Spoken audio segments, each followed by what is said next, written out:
Olá, bem-vindos a mais uma semana, a mais um Profiler. Hoje trago-vos uma convidada que, licenciada em Economia, desde cedo, trabalhar no setor de seguradores, falou mais alto. O que é curioso também é que numa licenciatura em Economia acabamos por verificar um percurso profissional muito ligado ao negócio, muito ligado às vendas, muito ligado a fazer acontecer. E, portanto, é por isso que tenho imenso gosto em conversar hoje com a minha convidada, que é a Marta Graça Ferreira, que é atualmente a CEO da Real Vida Seguros. Olá, Marta. Olá, bem-vinda. Silvia, obrigada pelo convite. Obrigada eu pela sua disponibilidade para conversarmos hoje um bocadinho e começo exatamente por aquilo que acabei de dizer, que tem que ver com a sua licenciatura em Economia. Consegue ir um bocadinho lá atrás e recordar o que é que ele levou a tomar a decisão de se licenciar em Economia? Como é que depois viveu toda esta parte académica e esta sua escolha? Olha, porque a economia tinha que ser algo, na altura, tinha que ser algo relacionado com o negócio. E isto porquê? Porque a minha mãe foi uma mulher, agora já está reformada, eu digo que foi, por vontade dela não estaria, muito empreendedora, que tinha um emprego estável quando era nova e formou a sua própria empresa que chegou a ter uma dimensão bastante razoável. E sempre me envolveu muito nos projetos dela. E mesmo até durante a minha licenciatura eu acompanhei sempre e trabalhava sempre com ela, portanto sempre que tinha um tempo disponível ela tinha muito gosto sempre que eu tivesse ao lado dela. Portanto a minha mãe era comerciante, abriu lojas de roupa em Setúbal, para onde ela se mudou. E naquela altura, uma mulher com aquele poder e com aquela capacidade, não é, que se despediu de uma empresa conhecida e quis montar o sonho dela, aquilo foi uma coisa que causou bastante confusão, ainda por cima num meio pequeno como Setúbal. E então eu via nela uma autêntica mulher de negócios, e tinha uma admiração muito grande por ela. E então comecei a ter esta vivência toda. E ela própria me dizia que, Marta, a minha mãe não era licenciada, disse, Marta, tu tens que realmente vocação e se tu gostas disto, tu tens que realmente ir para gestão, para economia, mas acho que economia é muito mais interessante, dizia ela, que ela lia muito a revista Exame, era a paixão dela. E depois mostrava-me, portanto, os gestores todos conhecidos, olha filha, estás a ver, era aqui que eu gostava. Ou seja, a ambição que ela tinha projetava em mim, pronto. E depois, como era um negócio que lidava com pessoas, porque tinha a ver com comércio, eu gostava imenso. Portanto, eu tirei a minha licenciatura também a trabalhar, não é, com ela. Aquilo é um negócio de família e, portanto, como ela dizia, isto é um negócio de família, todos têm que ajudar. E, portanto, as minhas férias de verão também era ali que eu passava, as minhas férias de verão a fazer as férias das colaboradoras. E portanto eu gostava muito de lidar com os clientes, porque já tinha clientes próprias que já chegavam às lojas e perguntavam se eu estavam porque queriam ser atendidas por mim. Portanto, isto tudo muito cedo, isto começou com 16 anos, só para ver. E portanto, eu quando estava já nos meus 11º e 12º, eu já estava mesmo focada, aliás eu soube logo qual era a área que eu queria. Portanto, sabia que não tinha nada a ver com ciências e tecnologias, com saúde, nada. Sabia que tinha a ver com áreas de negócio, de empresas, porque era aquilo que eu via. E, portanto, a minha dificuldade depois era ali ser a gestão, ser a economia. E depois desenvolvi lá um conceito, até com o apoio dela, não, que economia é que fazia mais sentido, porque era um curso que daria mais prestígio do que propriamente o curso de gestão, porque ia muita gente para a gestão, não ia tanta gente para a economia. E depois o foco até tinha que ser na Universidade Nova de Lisboa, pronto. E eu achava piada que ela vivenciava estas coisas todas e sabia estas coisas todas. E por isso é que, pronto, fui para o curso de Economia, adorei. O curso até tinha uma vertente depois no último ano que era Marketing e Vendas, que foi que nem uma luva. E por isso é que foi aquele curso que eu quis, consegui entrar, trabalhei muito para entrar naquela faculdade. Aliás, eu lembro-me quando estava a candidatar, eu quase que só queria pôr aquela escolha. E a minha mãe que dizia, não faças isso, Marta, porque senão pode correr mal. Mas trabalhei muito focada, porque eu sou muito focada nesse aspecto. Aliás, devo sair ali muito a ela. Muito focada, portanto, entrei exatamente onde eu quis. para tirar o curso exatamente que eu queria fazer. E, portanto, ao longo do curso, sempre a trabalhar ali, por dentro dos negócios. De alguma forma, essa influência, essa experiência que também foi tendo muito cedo de lidar com o cliente, servir o cliente, prestar um serviço, vender um produto, durante a licenciatura isso fez com que fosse projetando profissionalmente aquilo que queria para a sua carreira? Sim. Foi fácil para si no momento da saída pensar, saber o que é que queria ir fazer? Eu, na altura, fiz muita confusão a alguns colegas meus. Por isso é que eu depois, no último ano, escolhi marketing e vendas. Porque muitos colegas meus achavam que o que era interessante era ir para bancos ou para áreas financeiras. Portanto, vendas, não fazia sentido nenhum. Mas tu estudaste tanto, este curso saiu tanto do pelo, nós estudamos tanto aqui, isto é tão difícil e tu agora vais para vendas. Isto porquê? Porque era algo onde eu me sentia bem. Portanto, era algo onde eu me sentia como um peixe na água. Era a comunicação. Não a vender uma ideia, vender que seja lá o que fosse, era algo onde eu me sentia bastante bem e que eu sabia que ia ter sucesso. Eu não me conseguia imaginar, no início da minha carreira, estar o dia inteiro sentada numa secretária a analisar mapas ou analisar... Hoje em dia é muito daquilo que eu faço, não é? Mas ainda hoje, atenção, tenho muito hábito de ir ao terreno. Porque eu não me consigo desligar do terreno, nem quero. Portanto, sempre tive uma ideia de que iria ser, e na altura fez muita confusão, mas que tinha que ser qualquer coisa ligada com vendas. Pronto, tinha que ser qualquer coisa ligada com o negócio. Sempre foi essa a minha ideia. Com objetivos. Lembro-me também, porque já, quando eu ajudava a minha mãe, havia objetivos. Todos os dias nós tínhamos um objetivo. E a primeira coisa que eu fazia, quando chegava da faculdade, era ir logo à máquina registradora ver se estávamos muito longe do objetivo daquele dia. Pronto, para comparar com o ano anterior. Portanto, isto há uns anos atrás já se fazia estas coisas. E portanto, tinha que ser qualquer coisa dentro da área das vendas, sem dúvida. É curioso isso que a Marta está a dizer, porque quando somos adolescentes, não é? Já passámos por lá, às vezes pensamos que é aborrecido, não é? Porque os meus colegas estão na praia e eu estou a fazer as férias... Isso gostou muito. Da colaboradora, como acabou de mencionar. Mas a verdade é que talvez tenha sido, eu quase que arrisco a dizer que foi com muita certeza, se calhar, que tudo esse gosto todo que foi desenvolvendo e essas certezas que foi tendo sobre o que é que, tão cedo, sobre o que é que queria fazer da sua carreira, tenham vindo desses ensinamentos precoces que teve a oportunidade de ter. Sem dúvida. E diz bem ensinamentos precoces, porque às vezes o que é que eu sentia em relação aos meus colegas? Uma maturidade diferente. Uma maturidade de como é que o dinheiro se gera, de onde é que ele vem, o quanto custa a ganhar, porque uma coisa é os pais darem uma semanada aos filhos, não é? Comigo sempre foi diferente, portanto as coisas não caíam assim, não, as coisas caem porque há um esforço, há um trabalho e depois decorrente desse trabalho há um rendimento que se gera e é a partir daí que se obtêm as coisas.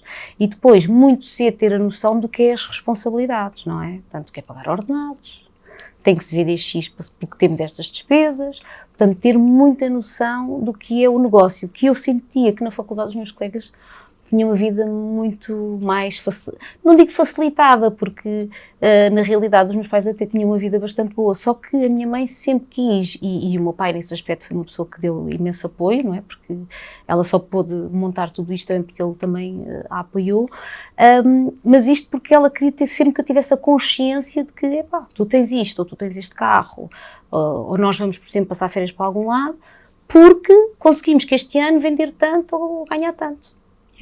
É o ganhar consciência, não é? Exatamente. No início da sua carreira, rumou ao Algarve. É verdade. Para assumir uma função de Sales Executive no setor segurador, que tem sido o palco da sua carreira profissional. Como é que se dá esta experiência de rumar ao Algarve? Como é que foi este contacto com a vida profissional no setor segurador? Olha, eu vou lhe dizer que isso... eu estava à procura de emprego, isso fez muita confusão à minha família, porque era sair da minha zona do conforto, não é? Portanto, assim, uma coisa é ires trabalhar para Lisboa, porque eu já estava em Lisboa, portanto, agora vais para o Algarve. Mas eu concorri e nessa empresa, portanto na Mundial Confiança, na altura, a seguradora Mundial Confiança, não é? Depois faz parte do Grupo Fidelidade, tinha várias vagas, mas a única vaga já que tinha era para o Algarve. E na altura também foi muito giro, porque tinha também sido escolhida para delegada de informação médica, em Lisboa. Pronto. Que era uma coisa que eu também achava que devia ser giríssimo, ser delegada de informação médica. Mas o facto de ir para o Algarve e sair da minha zona de conforto, para mim, achava que era muito mais interessante, achava que ia crescer muito mais. E também lá está, queria-me afastar um bocadinho do meio familiar, pronto, e do negócio familiar. Queria tentar as coisas sozinha, pronto, estar sozinha, conseguir as coisas sozinha. E pronto, e aceitei, e foi uma experiência muito gira, muito gira. Tive que começar a aprender, tive muita formação sobre seguros, não é? E o trabalho ali era muito engraçado, porque nós tínhamos que andar nos balcões na altura do Champalimau, não é? Antes de ser vendido ao Santander, portanto já foi há alguns aninhos, e tínhamos que pôr os balcões a vender seguros, portanto, ou seja, o banco pertencia, a companhia pertencia ao banco, portanto nós tínhamos que dinamizar. Na altura, quando comecei, só tinha o Barlavento, mas depois, entretanto, fiquei com o Sotavento. Portanto, só para ter uma ideia, eu chegava a dar assistência a mais de 50 balcões. Portanto, uma semana fazia um lado, outra semana fazia outro.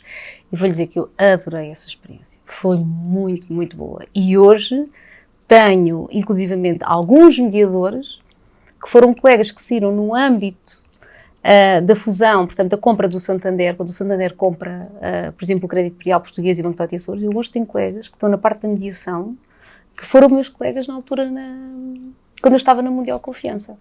Porque havia aqui uma grande parceria entre o canal bancário e a companhia.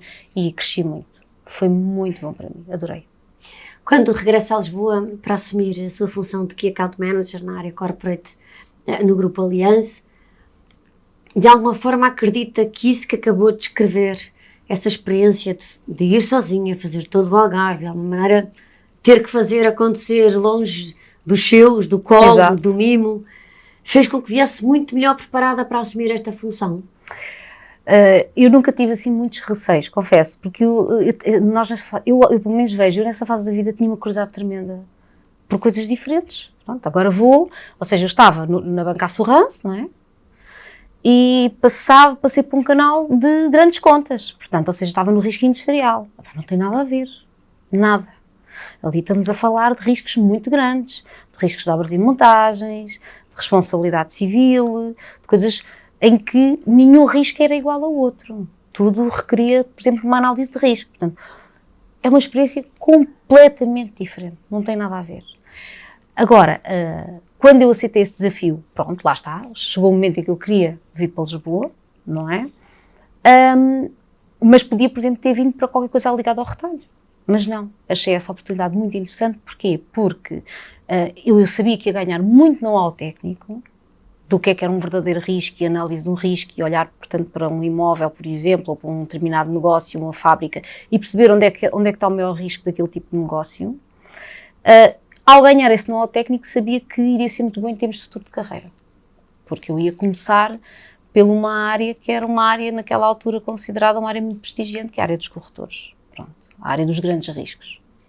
Desde cedo foi fazendo também isso, não foi, Marta? Ir percebendo, se eu tomar esta decisão hoje, lá à frente, sim, isto pode ajudar-me a... Tinha a noção disso. Eu tinha a noção que o grande know-how de seguros, que o grande know-how que eu ganhei, que é ali, e foi ali. Também tive um excelente professor, que era na altura, portanto, o diretor daquela área, e eu aprendi muito sobre riscos, e gravidade de um risco, a probabilidade, etc. E a própria análise, foi aí, claramente que foi. Do Grupo Allianz foi para a Tranquilidade, onde assumiu, em muito pouco tempo depois de ter chegado à Tranquilidade, a liderança de uma delegação. Como é que foi na altura assumir esta responsabilidade? Porque era muito jovem também. Não? Era. Mas lá está, eu não estava na altura, eu lembro-me, eu tinha 29 anos, pronto. Mas não estava com receio nenhum. Porquê? Porque sabia que eu tinha um know-how técnico, tinha uma grande bagagem técnica e sabia que na delegação nós trabalhamos riscos mais pequenos, portanto, e é o risco mais rotineiro, que é o seguro automóvel, os acidentes de trabalho, coisas mais pequenas. E, portanto, eu sabia que já tinha um know-how técnico tão grande que não ia ter dificuldade em lidar nessa componente técnica do negócio. Qual era o desafio ali? O desafio ali é que eu recebi uma delegação que estava numa situação de perda de carteira, portanto o negócio estava a oscilar de uma forma negativa, não é? E eu tinha que recuperar o negócio e pôr aquilo a crescer. Mas isso tudo bem, portanto eu já estou habituada, porque sempre que vou para algum projeto é para levantar as coisas, para pôr as coisas a funcionar. Porque senão também não tem piada nenhuma, não é? Não tem piada, mais do mesmo não tem piada nenhuma. E então foi um momento muito engraçado da minha carreira. Porquê? Porque as pessoas que trabalhavam na delegação, que eu hoje ainda tenho um carinho tremendo, eu tinha 29 anos, mas elas tinham 50, houve uns que entretanto eu reformei quando lá estava, portanto eram tudo pessoas ali na volta dos 50, uns já com 60, e então, nas minhas costas, sem maldade nenhuma, diziam que a miúda quando chegar, porque agora, dia 1 de janeiro, vem para cá a miúda. E, portanto, a gente não sabe como é que a miúda quer as coisas, então era a miúda. E, quando eu lá estive, nos primeiros meses, quando eu ouvia falar de mim, eu estava lá atrás no gabinete, eu ouvia, pois, mas olha que a miúda quer que a gente faça assim, a miúda quer que a gente... E, para mim, achava giríssimo, até que a dada altura eu digo assim, bem, eu não importa que me chamem miúda. Respeitavam-me imenso.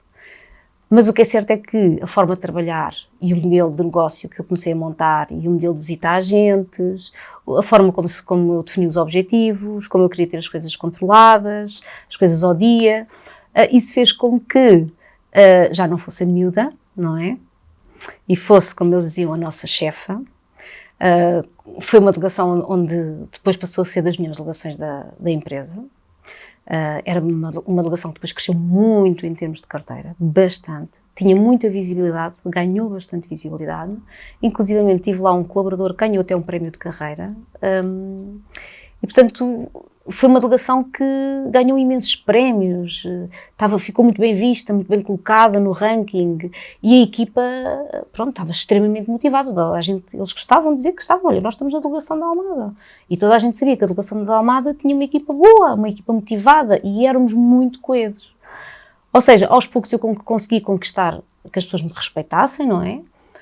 Nunca foi, a idade, lá está, às vezes é que faz um bocadinho achar que nós somos muito imaturos, mas depois rapidamente percebem, pera lá, dela de imatura não tem nada.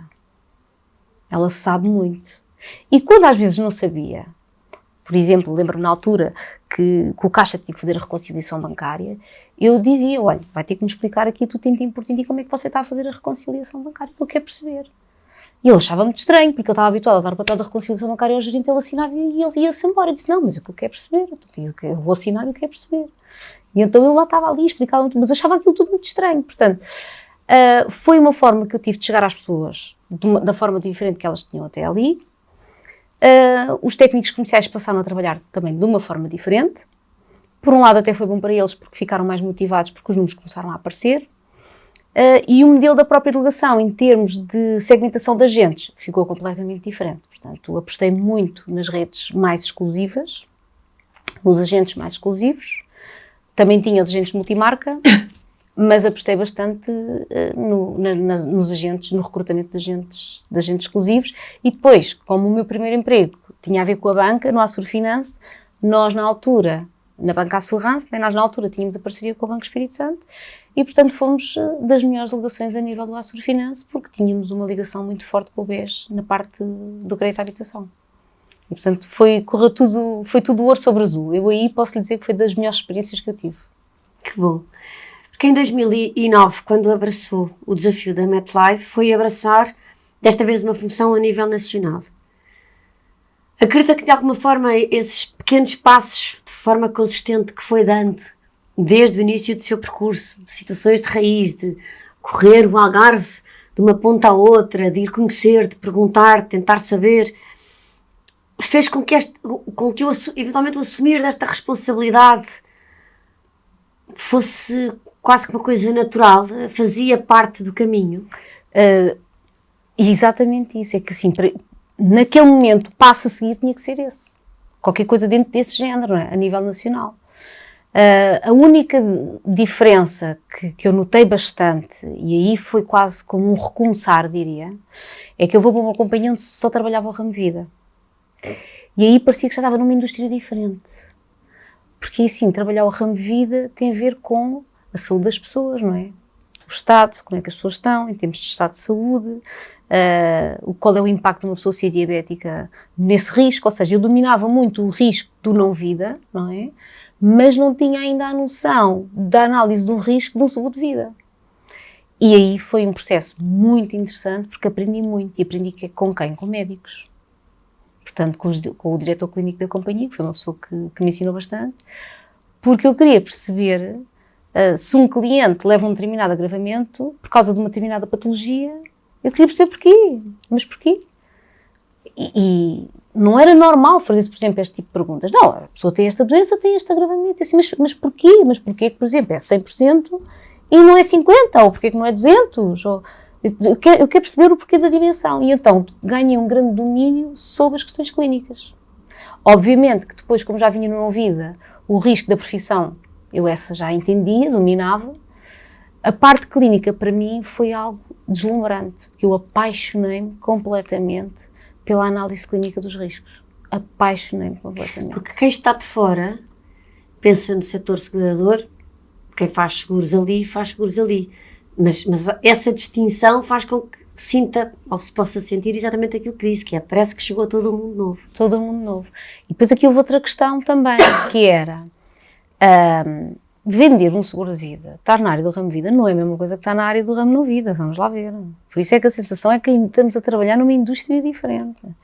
É que o ramo não vida, temos muitos seguros que são obrigatórios, não é? Os clientes têm que comprar, portanto, como o seguro automóvel é obrigatório, os multirriscos não é obrigatório, mas praticamente toda a gente que tem crédito à habitação tem. Anda ali muito à volta daquilo que é o mais habitual e aquilo que tem grande peso no mercado segurador. O ramo vida puro, vamos lá ver, o vida risco puro, já não, já é uma coisa que nenhum cliente gosta que lhe vá falar, olha, vamos fazer um seguro de vida porque você um dia pode vir a morrer. Ninguém gosta de pensar nisto. E depois o próprio mercado naquela altura, em 2009, os agentes iam muito trabalhar nos riscos que lhes pediam, que era o seguro automóvel, os agentes iam pelo que o cliente lhe pedia.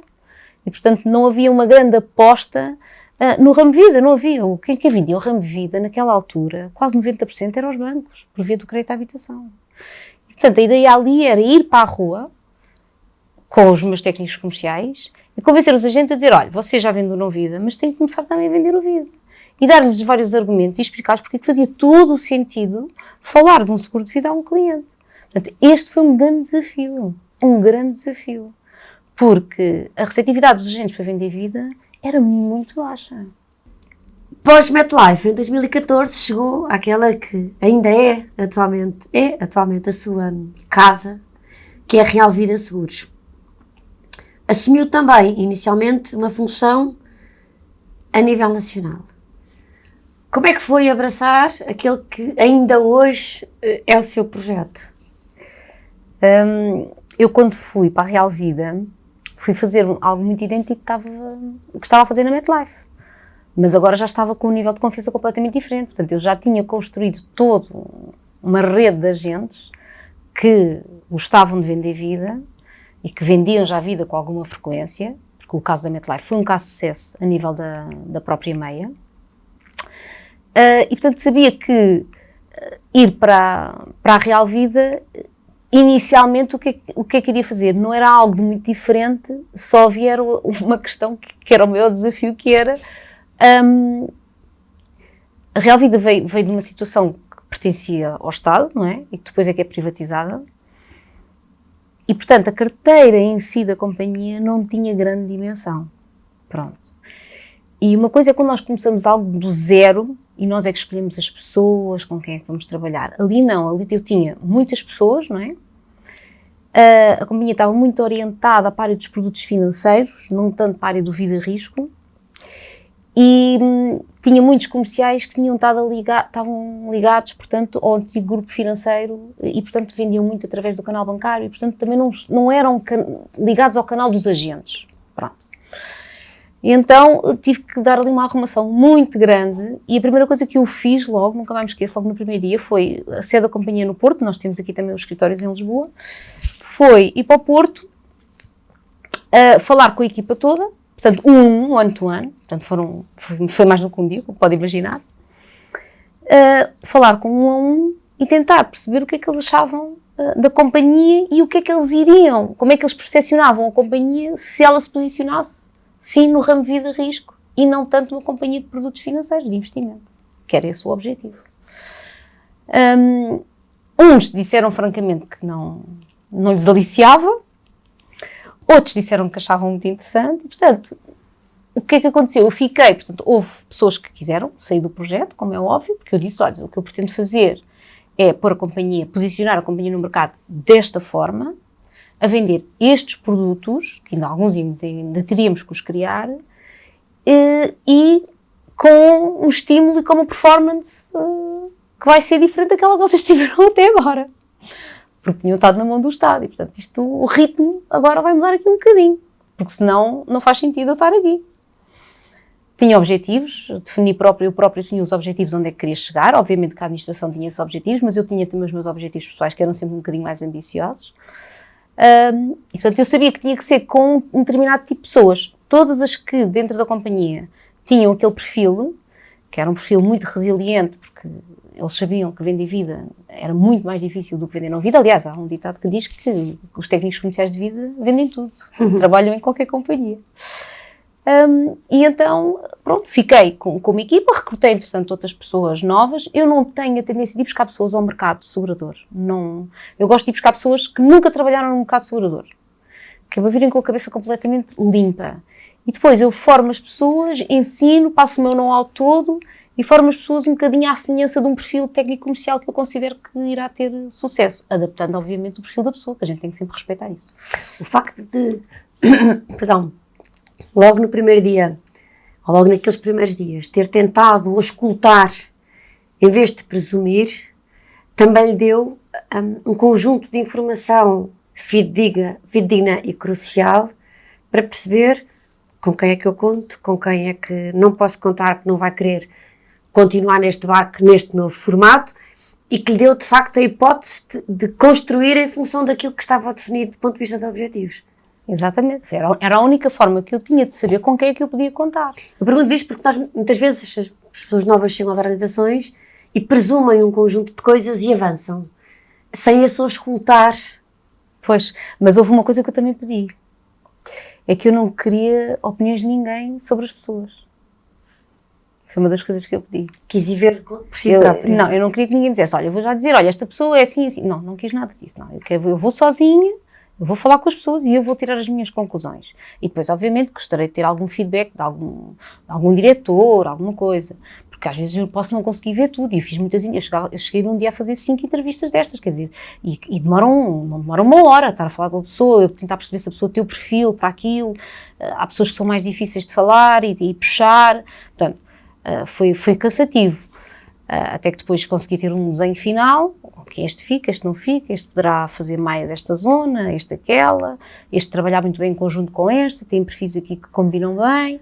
Portanto, a ideia foi muito ir em branco, ver quais eram as zonas onde eu tinha que recrutar, ao contrário daquilo que a diretora de recursos humanos me perguntava, eu disse, não, vou já dizer que é pessoas do ramo imobiliário, do ramo farmacêutico, isso tem todo interesse, agora não quero ninguém de seguradoras. Tal e qual como a Marta acabou de dizer que gosta de encontrar pessoas de outros setores de atividade que venham com a cabeça limpa, também a própria Marta quis ir de cabeça limpa, conversar com as pessoas, sem ter influências anteriores. É verdade. E agora vou-lhe contar uma coisa. Depois de ter feito esta análise toda, falei com uma das pessoas que estava lá ao nível da direção da companhia, que disse, olha, tens aqui esta pessoa é mesmo muito fraca. É dos piores comerciais desta casa. E hoje, esta pessoa é um diretor nacional de um canal de televisão. Está a ver porque é que eu não queria levar a ideia de ninguém comigo? Depois, mais tarde, quando eu ouvi isto, eu disse, olha, que eu não sei se a pessoa é assim tão fraca quanto tu dizes. Mas é uma questão de ver como é que ele vai corresponder ao desafio. E todos os desafios que lhe fui colocando, ele foi correspondendo.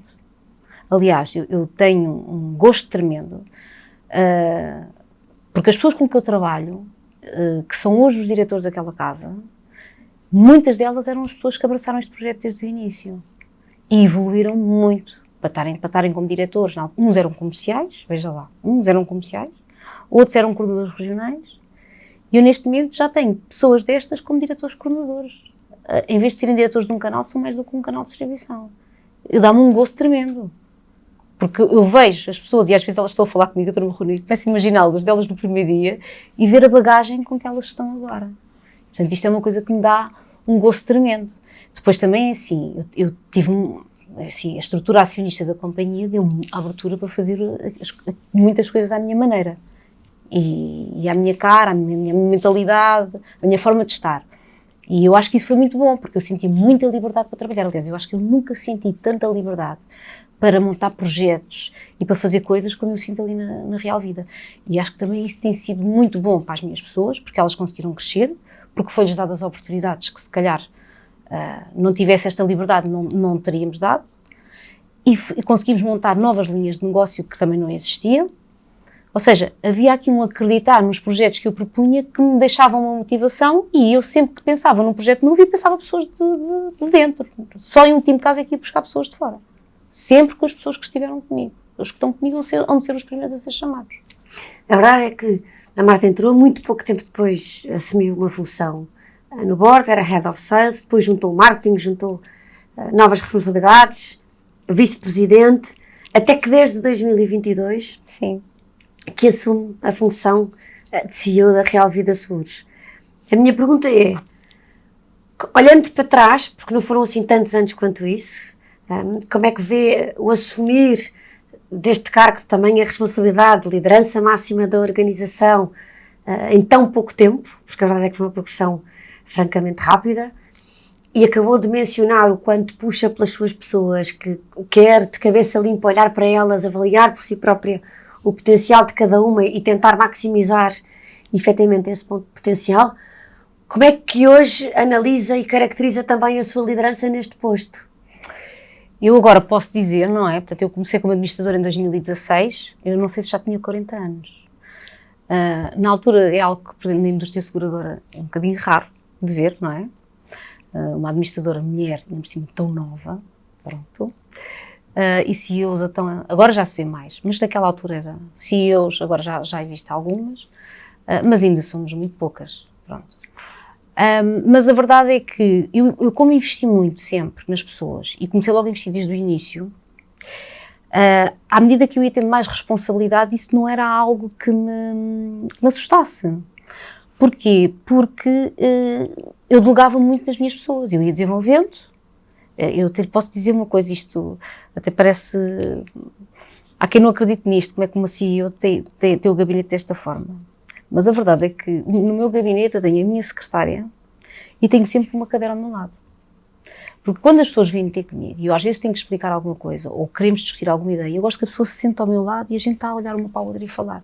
Do que irmos, por exemplo, ela senta-se do outro lado da secretária, que não me dá jeito nenhum. Para falar para mim, para eu explicar, até porque vou para o computador, olha, quer ver como é que pode fazer, e quer explicar as coisas, para mim é muito mais fácil a pessoa sentar-se ao meu lado. Aquilo, a algumas pessoas, fazia um bocado de confusão, mas é a única forma que eu sei trabalhar. E, portanto, eu investi muito nas pessoas no início, e continuo a investir. Obviamente que agora, com a responsabilidade que tenho, já não tenho tanto tempo para desenvolver pessoas logo de uma fase tão inicial. Mas eu posso lhe dizer que todas as minhas primeiras linhas foram desenvolvidas por mim. Portanto, foram todas trabalhadas por mim. Mas é assim, atenção, o mérito é todo delas. Porque elas tinham todas as capacidades e todos os skills para serem trabalhadas. E também porque quiseram, porque também já me aconteceu ter pessoas muito competentes e elas não quererem. E tive um grande desgosto com isso. Eu ver pessoas com uma competência brutal, desafiá-las e elas dizerem que não querem. Pronto, não querem. Portanto, o que é que acontece? À medida que eu fui progredindo dentro da seguradora, desde 2016, eu fui ficando com mais áreas, mas como eu já tinha investido muito nas minhas pessoas, eu comecei, elas que estavam cada vez mais autónomas. Portanto, eu ia delegando muito. A dada altura, a companhia tinha um canal de distribuição, depois passou a ter 4 canais de distribuição, 4 canais de vendas. E, portanto, eu estava já muito descansada porque eu confiava muito nas pessoas, portanto, e confio hoje. Vamos acompanhando, vou acompanhando por perto, mas não faço micromanagement, não faço microgestão. Acho que as pessoas têm que assumir as responsabilidades, tomar as decisões da função que têm. Nem todas se sentem confortáveis, é um trabalho que eu faço muito com elas, que é no início é começar a tomar decisões sozinhas, e portanto à medida que eu fui progredindo e quando esqueci eu já tinha as pessoas muito bem trabalhadas e muito bem autónomas. A parte do marketing fez todo o sentido, portanto eu quando passei a vice-presidente fiquei com o marketing. Porquê? Porque o marketing estava sempre muito relacionado com as vendas. Claro. E então na altura o administrador pelouro do marketing achou que por bem eu deveria ficar com o pelouro do marketing, e eu também achei que fazia todo o sentido. Eu tenho um diretor de marketing também que é muito sénior, e portanto era uma pessoa que estava bastante, e que é muito comercial e que estava bastante ligada à área das vendas, e é uma pessoa, também é um excelente profissional com o qual eu também estou bastante descansada com o trabalho dele. Depois fiquei com uma área nova, que essa para mim achei eu sabia que ia ter mais trabalho, mas achei que eu vi o lado do desafio, que foi ficar com uma área que eu não conhecia, que foi a área dos fundos de pensões. Eu nunca tinha trabalhado fundos de pensões. É uma área muito técnica, muito atuarial, obviamente que também tem um lado comercial, mas era uma área nova para mim. E eu, quando as pessoas ficaram a reportar a mim, a primeira coisa que eu disse, olha, vocês comigo aqui não vão aprender nada. Eu é que vou aprender com vocês. Porque eu não domino a área dos fundos de pensões. E pronto, e aprendi muito com eles, e hoje em dia já tenho uma responsável, essa área já tem uma pessoa que é responsável pela área em si, já não estou eu como estava inicialmente, mas é uma área que hoje em dia, pronto, já domino e é uma área que gosto bastante. A Marta é uma pessoa, tem demonstrado ao longo da nossa conversa, mas também já vi em algumas intervenções suas que a Marta assume-se como uma pessoa que não tem medo de errar. Pode acontecer, como a qualquer um. Quem tenta muitas coisas pode errar muito mais vezes que todos os outros, mas que não é receosa de errar. Se errar, logo se vê como é que se resolve. Acredita que isso tem sido também um fator determinante na sua progressão de carreira, na sua progressão enquanto profissional e enquanto pessoa? Olha, eu respondo-lhe já 100%. Porque assim, imagino, eu cheguei à companhia e só vi um canal de distribuição.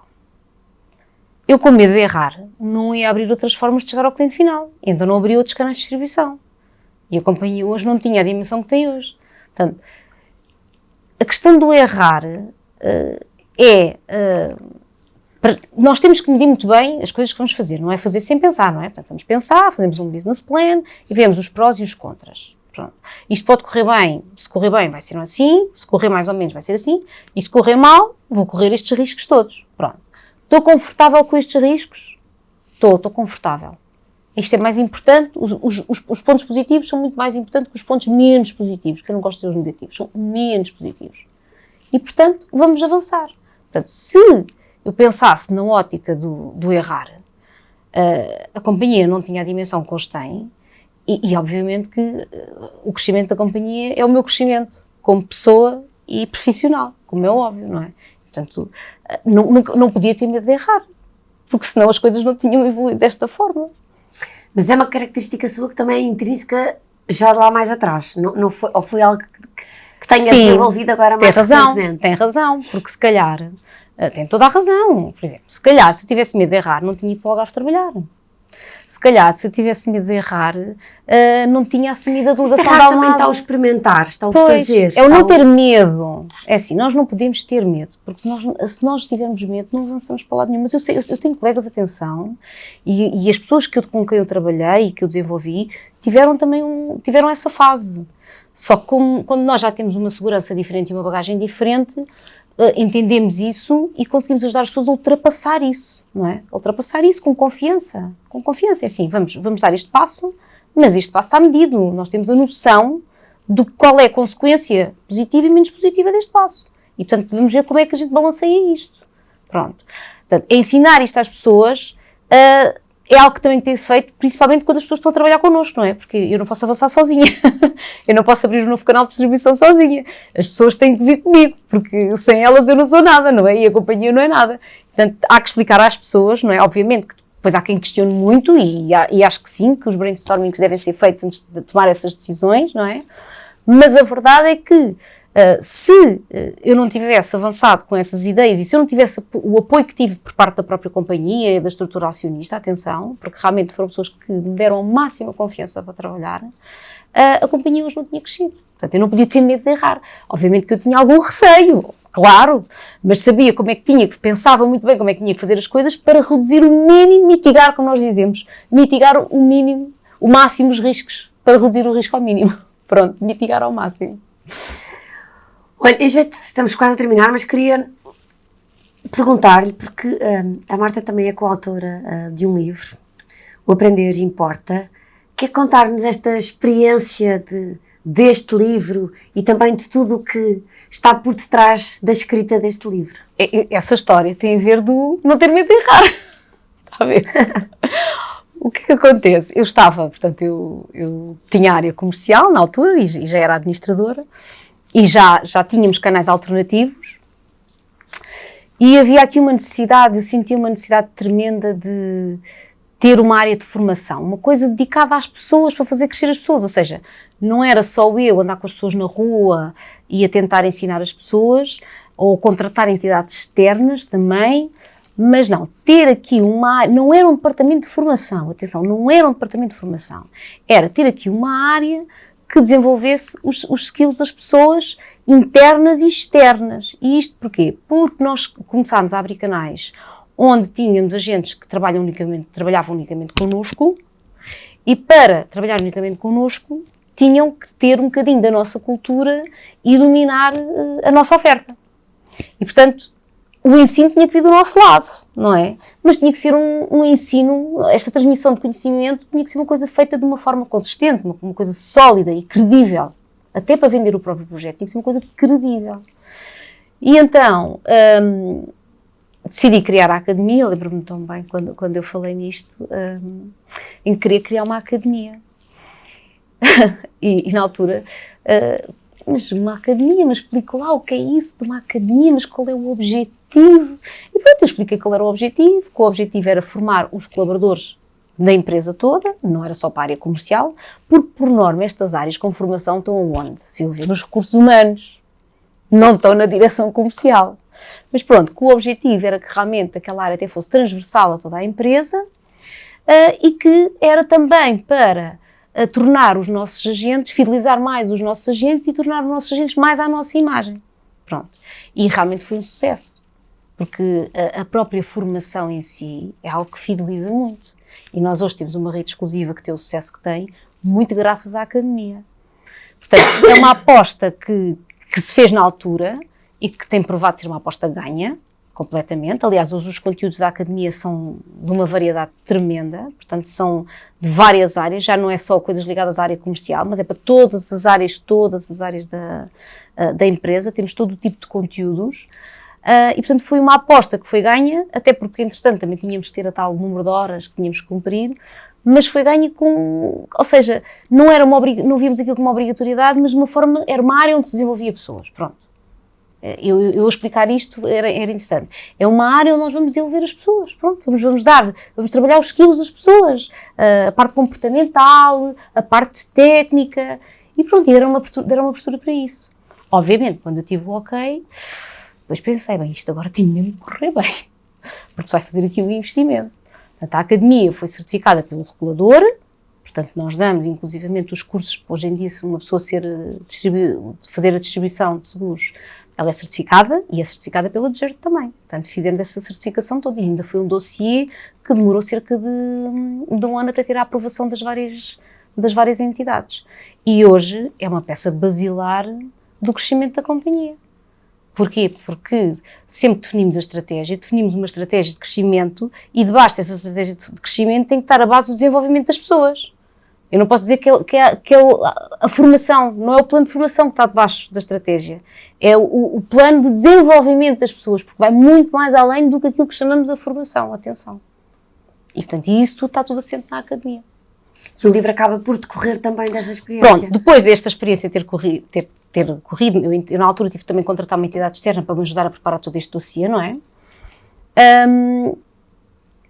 pronto, essa entidade gostou muito do projeto e era necessário fazer um livro, eles próprios foram desafiados para fazer um livro sobre a importância da formação. Aliás, o livro chama-se Empreender Importa, é assim que se chama o livro.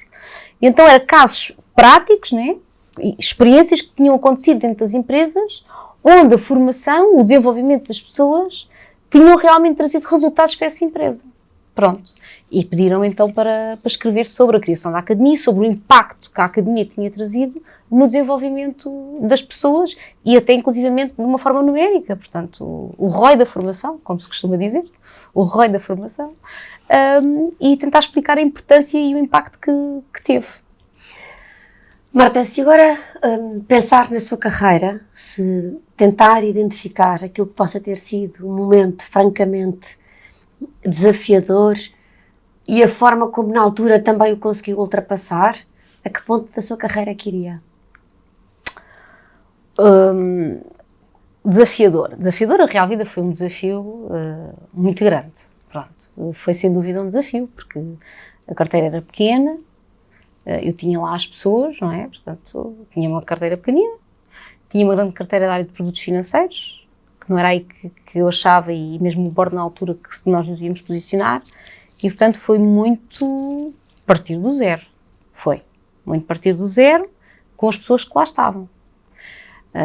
E depois também houve aqui uma questão que era a necessidade de aproximar as equipas comerciais das áreas do back-office, porque isso era crucial para o sucesso da companhia. Esse foi um desafio em que realmente as coisas correram muito bem, porque apesar da companhia ter estado nas mãos do Estado durante alguns anos, as pessoas eram unidas. E ainda hoje as pessoas são muito unidas. Nós temos um espírito de equipa fantástico.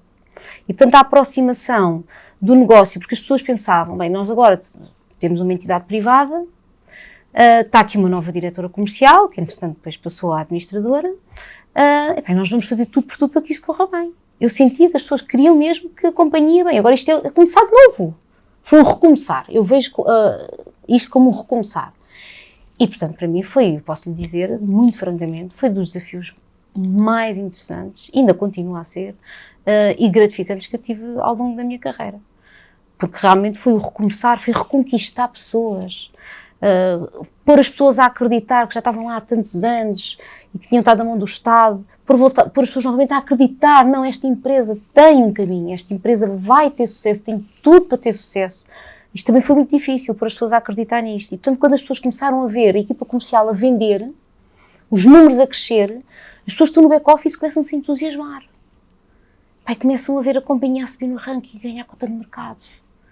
Então, há um espírito de união tremendo dentro daquela casa. Mas tremendo. Toda a gente se preocupa, por exemplo, com o fecho do mês. As áreas comunicam entre elas da questão do fecho do mês. Ninguém se vai embora sem falar com o colega da outra área se já se pode ir embora porque estamos no fecho do mês. Há aqui uma articulação entre as pessoas, percebe? Portanto, para mim, foi o desafio no início, foi um grande desafio, eu trabalhei muito, dei muito de mim, mas dei com muito gosto e continuo a dar. E, portanto, foi algo que marcou-me bastante a minha carreira. Outro desafio igual foi quando assumi a gerência da delegação, que a miúda, lá vem ainda a miúda, não é? E ter que provar às pessoas, que está bem, eu sou uma miúda ainda, não é? Mas calma lá que também sei gerir aqui o negócio e sei pôr isto a crescer, que foi o que aconteceu também. Marta, obrigada, uma vez mais, pela sua disponibilidade, mas eu acho que fica muito esse registro de, menos a mim que me marca muito nesta conversa, é o início de tudo, não é? Aquela menina que precocemente teve, e ainda bem, hoje seguramente dirá ainda bem, um conjunto de ensinamentos que até hoje lhe continuam a ser cruciais na vida, e depois hoje mesmo com a sua carreira na velocidade que tem vindo a ter, esse espírito, a vontade de continuar a fazer, de vamos medir, vamos mitigar os riscos, mas vamos fazer e depois se errarmos, cá estaremos para assumir as consequências disso. É verdade. Obrigada, Marta. Obrigada, Silvia, gostei muito, obrigada, agradeço muito o convite. Obrigada quanto a nós, até ao próximo Profiler.